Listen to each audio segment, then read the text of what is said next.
Welcome to another episode of Daily Gym. Yesterday I finished reading The Infinite Game by Simon Sinek, a book he published about half a year ago. I've been a big fan of his work over the years, but I must admit that I was quite disappointed when I finished reading the book. Not about the ideas he proposed in the book, which I will get to in a moment, but simply the fact he wrote a 220, 230 page book about it. I think he could have easily condensed all the ideas in a 3, 4, 5 page article. And also I felt that a lot of the examples or cases he used to illustrate his points were very biased and one-sided. Having said all that, there are definitely some things I took away from it. So what exactly is the book about? In the book, Simon Sinek discusses the difference between finite games and infinite games. An example of a finite game is something in life is something like sports, soccer for instance, or board games such as chess and checkers. Basically things where the rules are very clear and you know when the ending will happen, and at the end of the game, who will be the winner and who will be the loser. Contrast that with infinite games, where the biggest example in the book Simon Sinek uses is doing business. The point of an infinite game is not about winning or losing or finishing the game. It's about staying in the game as long as possible, since there might be no end to the game, or at least you don't know if the game will ever end or not. He says many business people make the mistake that they actually control whether the game they're joining or doing business is a finite game or an infinite game. But he says you don't have control over whether something is infinite or finite. What you do have control over, however, is whether you want to join the game at all. And when you do decide to join the game, whether you adopt a finite or an infinite game mentality. An example in business, he says, is when you're adopting a finite game mentality, you often think about selling something to the customer. So what is it that I can get out of this relationship? What are my short-term gains?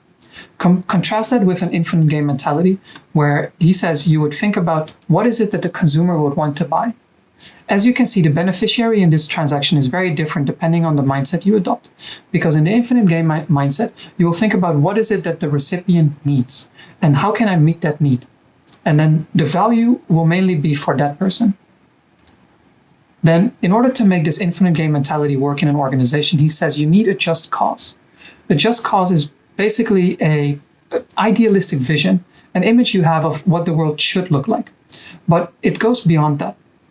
It also makes people feel inclusive. People that are working with your company, are part of your company, or even consumers feel inclusive, that they can contribute to this vision, that they can make this image pop up in their mind and that they want to help to it. It's also something that's resilient and that doesn't change easily over time. The way to get there can change, but the vision or the image that you have won't change over time. Then what is the leader's role with this just cause or creating this infinite game mindset? The leader's job in this case is to keep advocating the just cause, to create an environment in which people can trust each other, not just their superior or the leader, but also each other, wherein they can be themselves.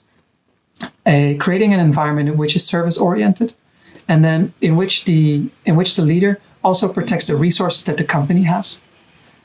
Simon Sinek is not anti-growth in this book, but he does talk about that the resources are simply a means to an end. So sometimes you focus on growth and sometimes you focus on preserving the resources, because ultimately as a leader, you're responsible for the consequences that the people that work for you take care of, the input that they give, and the consequences that come out of it. That's in a nutshell what the book is about. But the two main things I took away were some very simple sentences mentioned in the book. The first one being that growth is an adjustable variable. If you're thinking about a finite game mentality, then you will probably want to go pursue high growth all the time. But if you're thinking about infinite game mentality, you're thinking about staying in the game as long as possible. So sometimes you will pursue growth and sometimes you will take a step back in order to stabilize the organization so that you can stay in the game longer and pursue growth again later on. The second thing that I took away of it is consistency over intensity.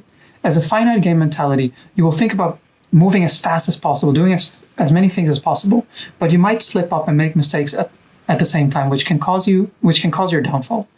If you're able to be consistent in an infinite game mentality, taking a step every single day, just making sure that you survive and hopefully grow over time as well, then you'll be able to continue as long as possible. Those are the key takeaways I had from this book. If you want to buy the book, I'll post a link in the comment section below. That's all I have to mention for today. I'll be back with another video tomorrow, and have a nice day, everyone.